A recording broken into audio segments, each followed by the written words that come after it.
प्रिय किसान बहनों और भाइयों, आप सबको प्रणाम। आज हम सब मिलकर एक अनजाने शत्रु से भयानक युद्ध लड़ रहे हैं। आप सबके सहयोग से कोरोना से लड़ाई जारी है और इस लड़ाई में हम जीते, संक्रमण की बढ़ती दर को रोके, इसमें सरकार कोई कसर नहीं छोड़ रही है। कोरोना से लड़ने के लिए जो आवश्यक संसाधन है वो जुटाने की हर संभव कोशिश हो रही है। चाहे विमानों से खाली टैंकर ऑक्सीजन के भेजना हो या ऑक्सीजन की आपूर्ति के लिए ऑक्सीजन रेल से ऑक्सीजन के टैंकर लाना हो या दवाइयों की आपूर्ति सुनिश्चित करना हो, हम दिन और रात जुटे हुए हैं। आप सबका सहयोग मिल रहा है। विशेषकर किसान भाइयों में आपको धन्यवाद देना चाहूंगा। कोरोना से लड़ाई हम जीतेंगे तब जब संक्रमण की चैन को तोड़ देंगे। और मध्य प्रदेश के अनेकों गांवों ने एक फैसला किया, अपने अपने गांव में कोरोना कर्फ्यू लगाने का फैसला। ये कोरोना कर्फ्यू मतलब जनता कर्फ्यू, जनता का, जनता के लिए, जनता के द्वारा। और गांव ने तय कर लिया कि कोरोना को हराना है, संक्रमण की चैन तोड़ना है, तो हम अपने गांव को बंद करेंगे। हम गांव के बाहर नहीं जाएंगे। कई गांव ने बाहर बैनर लगा दिए, कई ने द्वार बना के रोक दिया। अगर सामान की जरूरत होगी तो गांव के 2-4 लोग तय कर दिए, वो जाएंगे, लाएंगे और सामान की आपूर्ति करेंगे। गांव में अगर कोई बाहर से आ रहा है तो पहले उसकी जांच होगी, इसके बाद ही वो गांव में प्रवेश करेगा। स्वतः स्फूर्त जनता कर्फ्यू ये आपकी लीडरशिप पे हो रहा है। किसान भाई इसको लीड कर रहे हैं और उसके असर भी अब सामने आ रहे हैं। मुझे बताते हुए थोड़ी राहत है कि 21 अप्रैल को एक्टिव केसेस के मामलों में देश में मध्य प्रदेश का नंबर 7वां था, अब बढ़कर 11वां हो गया है। प्रदेश का पॉजिटिविटी रेट अब लगातार कम हो रहा है। जो 25 तक कभी पहुंच गया था वो अब घट के 21.5% तक आ गया है। कल तक एक्टिव केस लगातार बढ़ रहे थे, अस्पतालों पर बोझ बढ़ता जा रहा था, लेकिन अब यह राहत की खबर है कि 2 दिन से एक्टिव केस लगातार घट रहे हैं। 27 अप्रैल को 94,276 एक्टिव केस थे, वो अब घटकर 92,077 हो गए। थोड़ी राहत मिली है, लेकिन निश्चिंत होने की जरूरत नहीं है। ये कोरोना ऐसा शत्रु है कि कब क्या स्वरूप धारण कर ले इसका कोई ठिकाना नहीं है। इसलिए सावधानी जरूरी है। अपने गांव बंद रखिए। गांव के बाद जब आवश्यक, अत्यंत आवश्यक काम हो तो जाए, नहीं तो नहीं जाए। उपार्जन के काम में भी केवल जिसका नंबर आया है, एसएमएस आया, केवल वही जाएगा। और जाएंगे तो कोरोना के प्रोटोकॉल का पूरा पालन करते हुए जाएंगे। जरा सी भी असावधानी रही तो ये कोरोना हम पे कब्जा करके कितना दुख देता है हम जानते हैं। इसलिए सावधान रहना है। मेरे प्रिय किसान बहनों और भाइयों, एक अपील और आपसे करना चाहता हूं। कई जगह शादी समारोह होते हैं, हमारी संस्कृति और परंपराएं धूमधाम से शादी करने की, लेकिन कोरोना को हराना है तो अभी हमें शादी टालनी चाहिए। कम से कम 15 मई तक हम ये तय करें कि हम अभी विवाह नहीं करेंगे अपने परिवार में किसी का, क्योंकि विवाह संक्रमण फैलाने का बहुत सशक्त माध्यम हो जाता है, परिवार का परिवार संक्रमित हो जाता है। और इसलिए मेरी अपील है, टाली जा सके तो शादी टालो, और बहुत जरूरी अगर है तो शादी में 10 से ज्यादा लोग नहीं होने चाहिए। ये मैं आपके लिए कह रहा हूं, आप सुरक्षित रहें, स्वस्थ रहें, इसलिए कह रहा हूं। पिछले साल भी हमने कोरोना काल में खरीदी करी थी। उपार्जन में देश में पहले नंबर पे हम आए थे। 1,29,00,000 मीट्रिक टन गेहूं हमने खरीदा था। लेकिन इस बार कोरोना की लहर का कहर पिछले साल से कई गुना बढ़ा है। फिर भी सरकार ने तय किया है, आप आश्वस्त रहना, किसान के उत्पादन का एक एक दाना खरीदा जाएगा। इतने भयानक संकट में भी खरीदी का काम जारी है। मैं उपार्जन के काम में लगे सभी बहनों और भाइयों को हृदय से धन्यवाद देता हूं कि उन्हें हिम्मत नहीं हारी, जान जोखिम में डाल के भी खरीदी के काम में लगे हुए। और उसी का परिणाम है कि 61 लाख मीट्रिक टन से ज्यादा गेहूं खरीदा जा चुका है। चना, मसूर, सरसों की खरीदी भी जारी है। उपार्जन का काम सावधानी से करना है, इसलिए थोड़ी देर हो सकती है, चिंता की जरूरत नहीं है।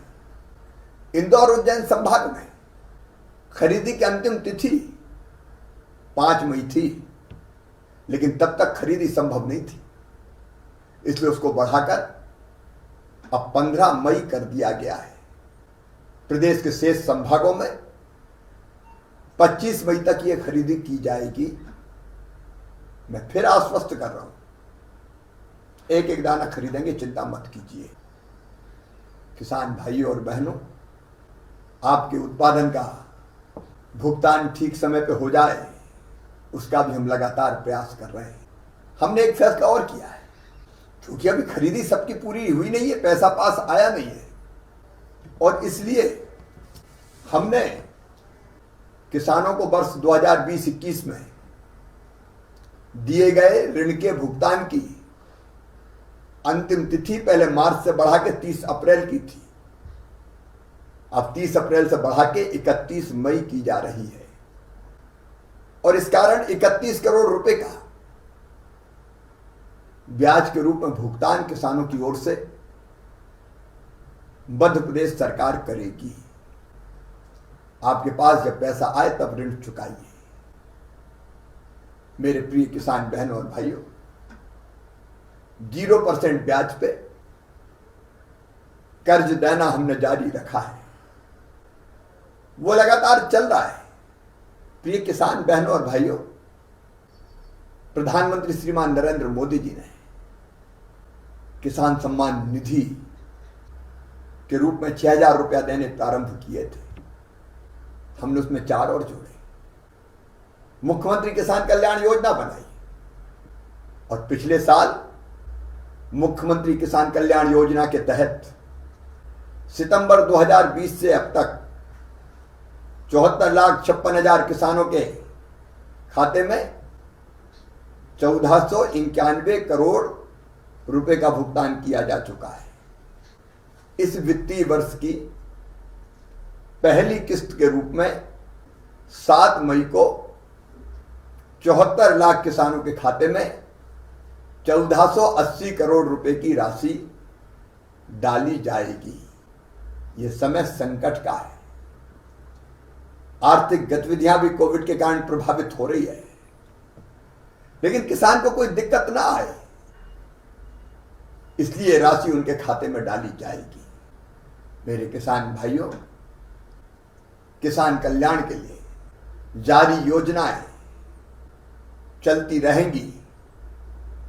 हम अपनी तरफ से किसानों की भलाई और कल्याण में कोई कसर नहीं छोड़ेंगे। लेकिन आपसे मैं फिर एक बार अपील करता हूं, हम सबका शत्रु है आज कोरोना। संकट के समय में इस शत्रु से निपटने के लिए हम सबको एक होना होगा। गांव में कोई भेदभाव मत रखिए। संकट का समय समरस हो जाइए, मिलके कोरोना के संक्रमण की चैन को तोड़िए। और अगर कहीं सर्दी, जुकाम, बुखार, दस्त के पेशेंट मिले तो लापरवाह मत रहिए, तत्काल जांच करवाइए। उनका टेस्ट भी करवाएंगे, लेकिन टेस्ट की रिपोर्ट आए उसके पहले हमने व्यवस्था की है। किल कोरोना अभियान 2 में घर घर हमारी टीम जाएगी, गांव में जांच करेगी, और अगर सर्दी, बुखार, जुकाम, खांसी जैसे लक्षण है तो तत्काल दवाई भी देगी। इस तरह के रोगों में निश्चिंत नहीं रहना है, मामूली नहीं मानना है। कोरोना असाध्य बीमारी नहीं है। मुझे भी तो कोरोना हुआ था, स्वस्थ होके आ गया, लेकिन अगर लापरवाही की तो ये जानलेवा बन जाती है। तो पहली चीज तो गांव बंद रखना है, ना कोई बाहर जाएगा ना कोई अंदर आएगा। सामान की सप्लाई एक छोटा ग्रुप करेगा। नंबर 2, अगर कहीं जरा भी लक्षण दिखे तो आप खबर कीजिए, घर घर जांच करवा के दवाइयों के किट भी दिए जाएंगे और सैंपल भी जांच के लिए भेज के रिपोर्ट मंगवाई जाएगी। और अगर कोई कोरोना पॉजिटिव निकल गया तो भी ज्यादा चिंता की जरूरत नहीं है। अगर लक्षण ज्यादा नहीं है तो होम आइसोलेशन की व्यवस्था है। घर में अलग कमरे में रखिए। उनको मेडिकल किट निःशुल्क दिया जाएगा सरकार की तरफ से, दी जाने वाली दवाइयां। हम एक पैम्फलेट देंगे क्या करना चाहिए क्या नहीं करना चाहिए उन पेशेंट को। उनको कॉल सेंटर से फोन आएगा दिन में 2 बार कि उनका स्वास्थ्य कैसा और उनको क्या करना चाहिए। लेकिन इस दौरान परिवार उनसे अलग रहेगा। परिवार को अलग रखिए, मिलने जुलने का मोह मत पालिए, नहीं तो पूरा परिवार संक्रमित हो जाएगा। और मैं आपको ये जवाबदारी दे रहा हूं, यदि घर में जगह कम है तो कृपया करके पंचायत भवन, स्कूल भवन, कोई छात्रावास, वहां क्वारंटाइन सेंटर बनाए जा रहे हैं। जिले को अधिकार है, पंचायत को अधिकार है, क्वारंटाइन सेंटर बनाइए और वहां क्वारंटाइन कर दीजिए।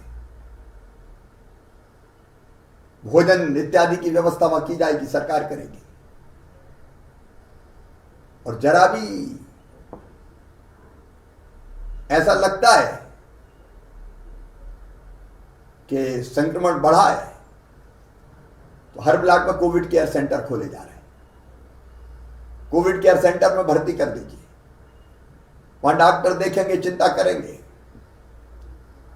और अगर जरूरत पड़ी तो ही कोविड केयर सेंटर से अस्पताल ले जाएंगे।